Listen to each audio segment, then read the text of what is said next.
Hello, welcome to Yoga Rach. I'm Rach. Thank you very much for joining me and welcome to a brand new sequence, a brand new focus. So as this goes out, we would have just had our new moon in Leo, but we're a couple of days away from moving into Virgo season on Saturday the 22nd.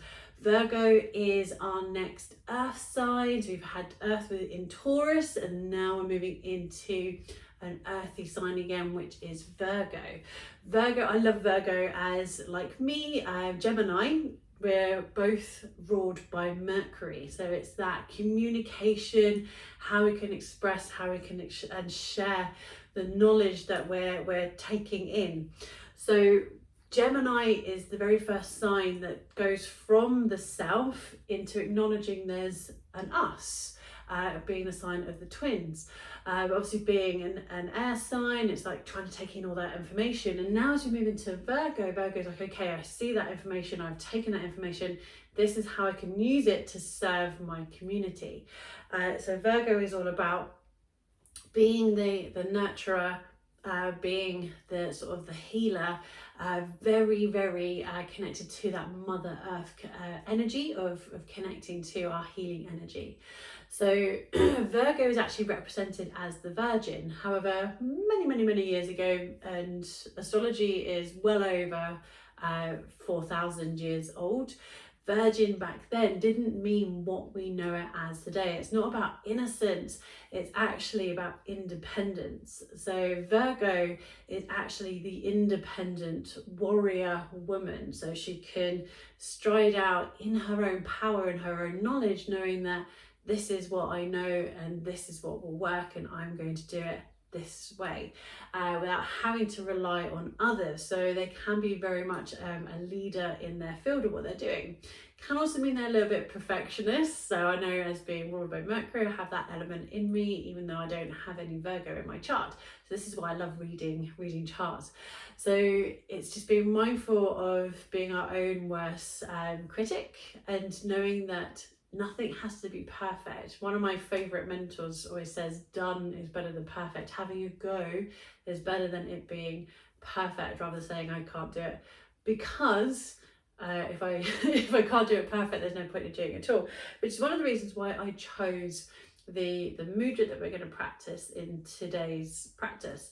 So we're also going into the last of the Vayus. So we had a Prana Vayu all the way back in January for Capricorn.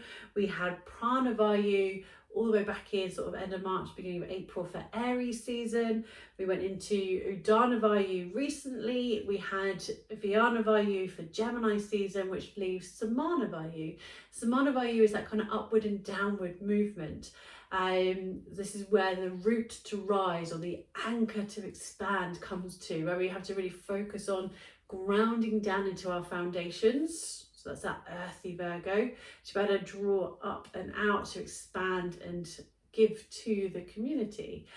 This is also where Virgo comes in, because if you come into the middle point, Virgo rules over the digestive system, and this is where Samana Vayu sits. So we'll be focusing on that digestion, which is our core. If you think about digestion, it's that power of transformation. So it's a big energy that we're bringing in with Virgo season and going into Samana Vayu, that power to transform. We have to root down and anchor to be able to rise up and expand. It's that upward and downward movement. So I always feel this is that we have to be planted, find that foundation, and then we can draw up out of the earth. So the mudra we're going into is the earth gesture. Really beautiful mudra, really simple. And the whole idea is this is creating a connection to like that energetic spark that we get, the same way when lightning strikes the earth. We have to bring in this essence from above to strike what's down below. So we have this sort of electric energy connecting into this grounding energy, and that's what creates that kind of power of transformation, which is why if lightning strikes water, for example, on this planet, we're over 70% water, it then turns it into very healing properties, which is quite interesting.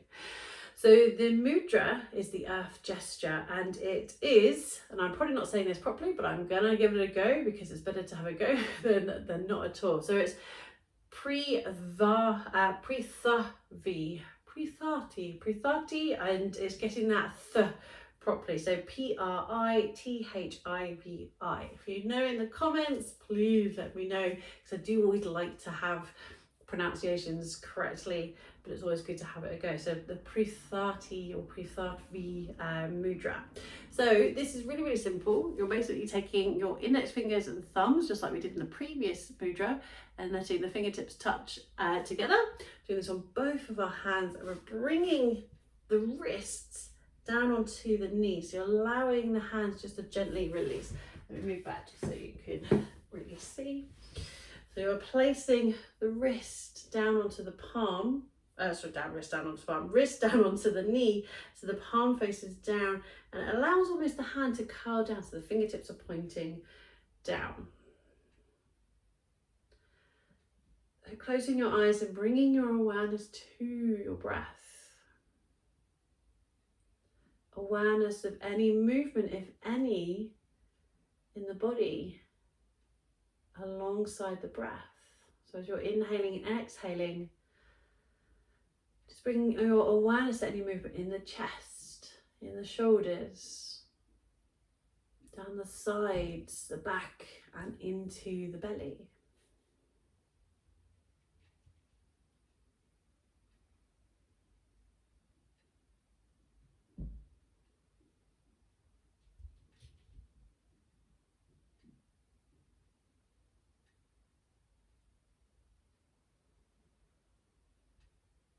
As you hold your earth gesture, keep your awareness with the breath and draw your awareness to your belly button. This is your lower abdominals, just below the belly button. So the abs in between your hips are your transverse abdominis, your TVA. And we want to gently engage the belly as you're exhaling, drawing the belly button in, and letting the belly relax as you're inhaling. As you're exhaling, drawing the belly in. Inhaling, letting the belly relax and expand. You're controlling the movement, not controlling the breath. So find your breath first, and as you acknowledge your exhale, that's when you're going to pull the belly button in towards the spine. As you're inhaling, letting the belly relax and expand.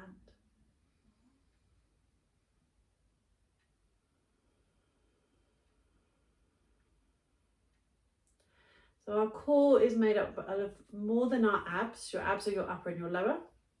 So your rectus abdominis, these are your outermost abs. This is why when people do work on building their core, you can start to see your six pack. We all have a six pack. Some of it, as one of my friends lovingly calls it, it's just hidden under a lovely fluffy layer of cake. And I know mine is too, especially after the amount of cakes I've been baking during lockdown. But we all have our six pack abs. They're outermost, so you might feel this more because they are right there, whereas your TVA, your transverse abdominis, are your deep core line. They're right in your body, so it's quite hard work to activate them, but working with your belly breath is a really good way to work with engaging and activating and strengthening the belly breath.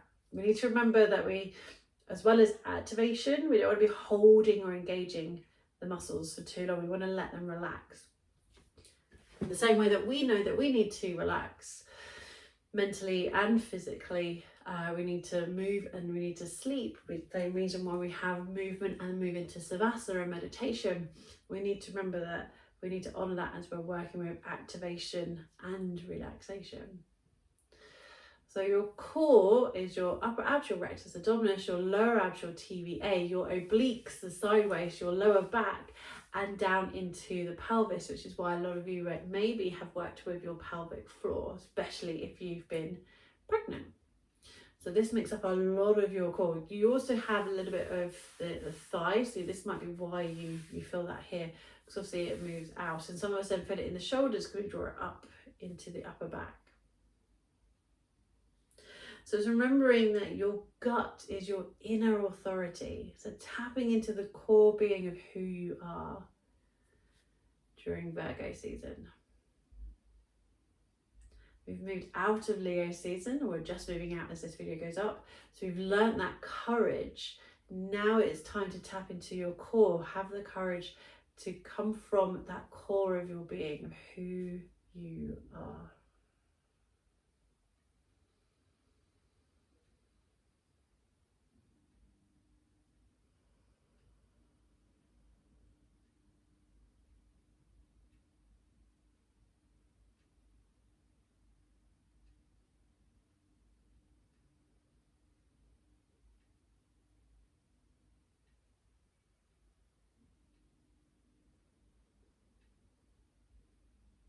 You might be continuing for a few more rounds with your belly breath.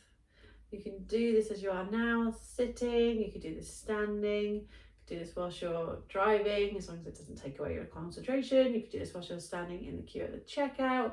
You could do this whilst you're cleaning your teeth, waiting for the kettle to boil. So there's no reason to not gently work every now and then with the belly breath, engaging and relaxing, exhaling and inhaling, creating that space as you're inhaling and having to push out and release, expel as you're exhaling. We're going to be going into the belly breath as we start with next week, but for now, thank you very much for joining me. If you have got any questions, do pop them in the comments below. If you haven't already, do subscribe, click the button here, and I will put a couple of extra links here and here if you really want to dive into some deep core work. Thank you very much. Namaste.